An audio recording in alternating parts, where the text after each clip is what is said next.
Bonjour les amis, j'espère que vous allez bien. Bienvenue dans cette nouvelle vidéo. Vous l'avez vu, aujourd'hui on va parler de lecture. Je voulais notamment qu'on parle un peu de littérature africaine, de littérature camerounaise. Sans plus tarder, on va commencer maintenant. Alors aujourd'hui, je voulais qu'on parle de Ville cruelle de Essa Boto, qui est un auteur camerounais. Avant de parler de l'œuvre en question, parlons un peu de l'auteur pour en savoir plus sur à qui est-ce qu'on a affaire. Alors, Alexandre Biyidi Oyolo ou encore Essa Boto ou encore Mongo Betty est un enseignant, écrivain, essayiste, éditeur et libraire camerounais, né en 1932 et décédé en 2001. Il est l'auteur de plusieurs romans dont Ville cruelle qui est son premier roman, publié en 1952 aux éditions Présence africaine. Le roman fait 229 pages et je vais commencer par vous faire la lecture de la 4e de couverture. Dans ce premier roman publié sous le pseudonyme d'Essa Boto, le lecteur découvrira, tracé avec une force qui s'accomplira exemplairement dans les œuvres postérieures, fort célèbre de Mongo Betty, les drames d'une Afrique dominée, ceux qui opposent les humbles, les simples, les paysans aux différents types d'exploiteurs du monde politique, économique et religieux.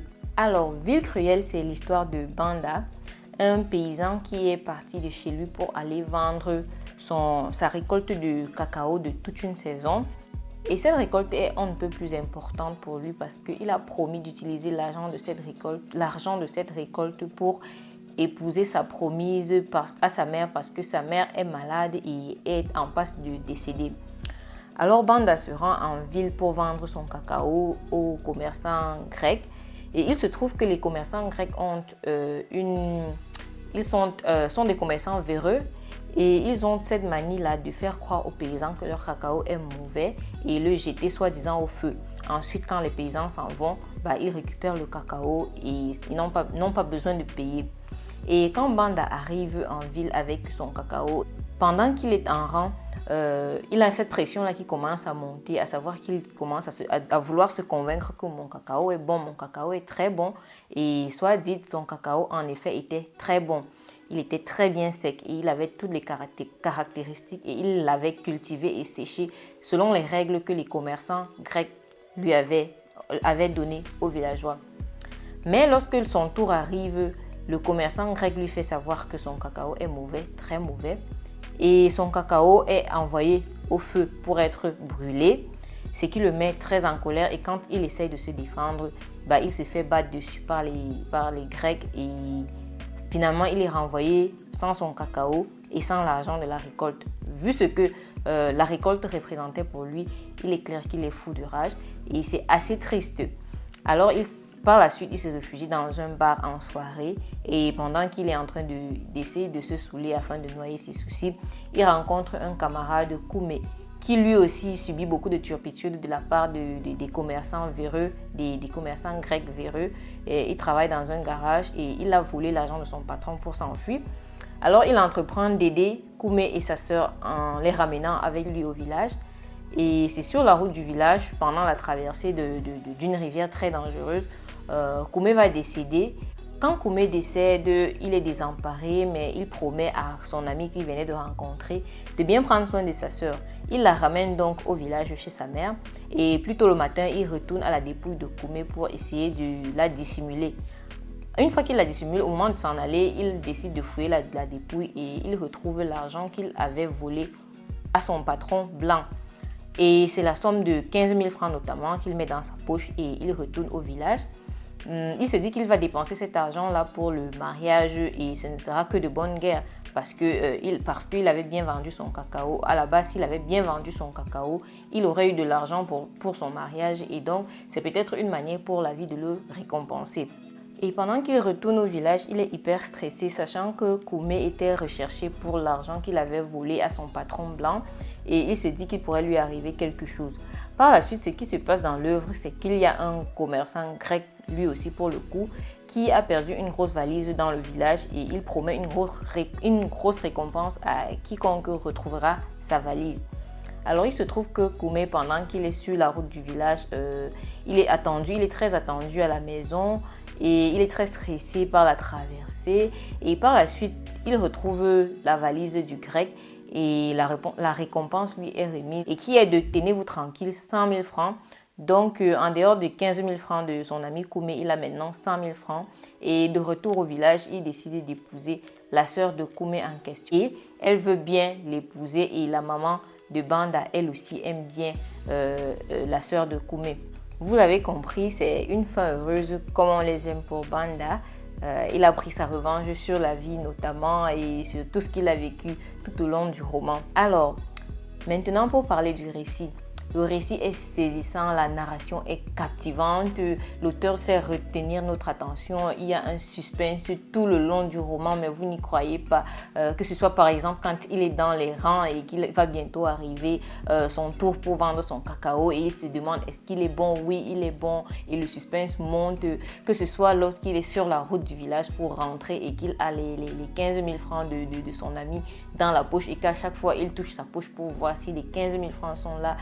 Bref, l'auteur sait vraiment, mais alors vraiment comment retenir l'attention. Vous lisez là, vous êtes entre les pages là, vous traversez les mots très vite parce que tellement il y a le suspense dans ce roman, franchement, vous n'y croyez pas. Et j'ai vraiment été émue aux larmes au moment où son cacao a été saisi pour la grosse injustice que ça représentait. Et c'est d'ailleurs le sujet même qui constitue la trame de fond de ce roman-là. Au moment où son cacao est saisi et qu'il y avait mis tous ses espoirs et pour lui faire plaisir à sa mère avant qu'elle décède, ça comptait plus que tout. Et voilà qu'il ne va pas pouvoir le faire à cause de ces commerçants grecs qui sont de mauvaise foi. J'ai également beaucoup été émue par le décret d'humanité de Banda, le héros, à savoir qu'avec tout ce qu'il traversait, avec la journée super difficile qu'il avait eue, par la suite quand il rencontre la sœur de Koumé qui explique les problèmes auxquels son frère fait face et ce qu'il risque avec ces problèmes-là, il n'hésite pas de leur proposer son aide et même de les ramener au village, de traverser des sentiers très dangereux afin de leur venir en aide. Et ça également, ça m'a fait énormément plaisir, si ce n'est que pour le côté vraiment humain de ce roman-là, j'ai passé un très bon moment de lecture. Pour ce qui est de l'écriture, je dirais que l'écriture est simple, elle est accessible, elle est somme toute plaisante. L'auteur ne cherche pas à opacifier son récit en essayant d'employer les vocabulaires grandiloquents là non nécessaires. Et il ne tombe pas non plus dans le piège, vous savez, d'essayer d'expliquer les contenus, les expressions ou alors les notions à ancrage culturel qu'un lecteur qui est étranger à la culture camerounaise notamment pourrait ne pas comprendre. Non, c'est un piège justement qui je trouve dans lequel les auteurs de cette époque-là tombaient beaucoup, mais justement, ils ne tombent pas là-dedans. Et fort heureusement, parce que généralement, c'est un piège qui rend la lecture fort ennuyeuse, qui rend le récit fort ennuyeux. Pour parler de ce que je n'ai pas apprécié, je vais relever le fait que, sans doute dans le souci de maintenir le suspense le plus longtemps possible, j'ai trouvé des fois que le récit devenait un peu répétitif. Surtout dans les situations où il y avait du suspense, l'auteur tente à redire la même chose encore et encore et ça maintient un suspense qui ma foi n'était vraiment plus nécessaire à ce moment-là quoi. Alors maintenant que je vous ai fait ma lecture de ce roman-ci, vous vous doutez certainement qu'il y a quelque chose derrière les aventures de Banda et son mariage loupé et son cacao qui n'a pas été vendu, à savoir que l'auteur essaye notamment de mettre le doigt sur les injustices subies par les locaux pendant la période coloniale. Et ceci est fait non seulement à travers Banda qui se voit voler son cacao, qui subit de grosses injustices. Il y a également Koumé et les autres mécaniciens qui travaillent tous très dur, mais qui ne sont pas payés à leur juste valeur, qui ne sont pas reconnus, qui sont méprisés par leur patron.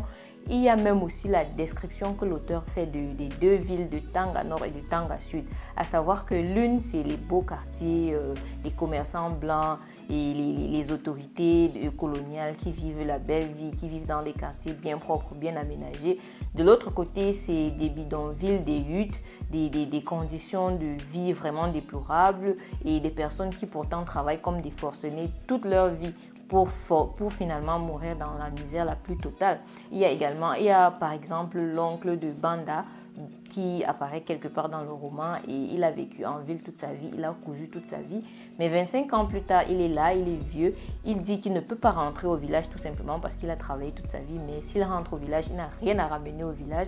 Et c'est un peu cette trame de fond-là qui porte ce roman et que l'auteur essaye de mettre en exergue. C'est l'autorité coloniale qui domine, c'est les locaux qui, eux, partent de chez eux pour venir travailler comme des forcenés en ville à coup de maltraitance, à coup de maladresse pour des salaires de misère. C'est cette ironie-là, c'est ce gros paradoxe-là de la mission colonisatrice que l'auteur essaie de mettre en exergue dans ce roman. Somme toute, j'ai passé un très bon moment en relisant Ville cruelle d'Isa Botto. C'était une relecture vu que je l'avais déjà lu quand j'étais au lycée.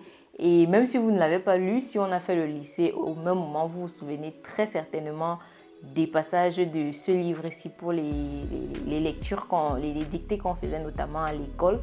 Si vous avez notamment utilisé grammaire du français, 5e, 4e et 4e, 3e, il y avait souvent des dictées qui étaient tirées de Ville cruelle là. Notamment du premier paragraphe même du livre, si vous vous en souvenez. J'en ai des souvenirs encore très très vifs, donc j'ai vraiment aimé ce petit moment de nostalgie que j'ai passé et c'est une lecture que je vous conseille, mais alors totalement, vous allez passer un très bon moment de lecture. Voilà les amis, c'est tout pour cette vidéo. J'espère que vous avez passé un bon moment en ma compagnie. Moi en tout cas, j'ai passé un bon moment. On se revoit très bientôt pour une nouvelle vidéo. Bye bye.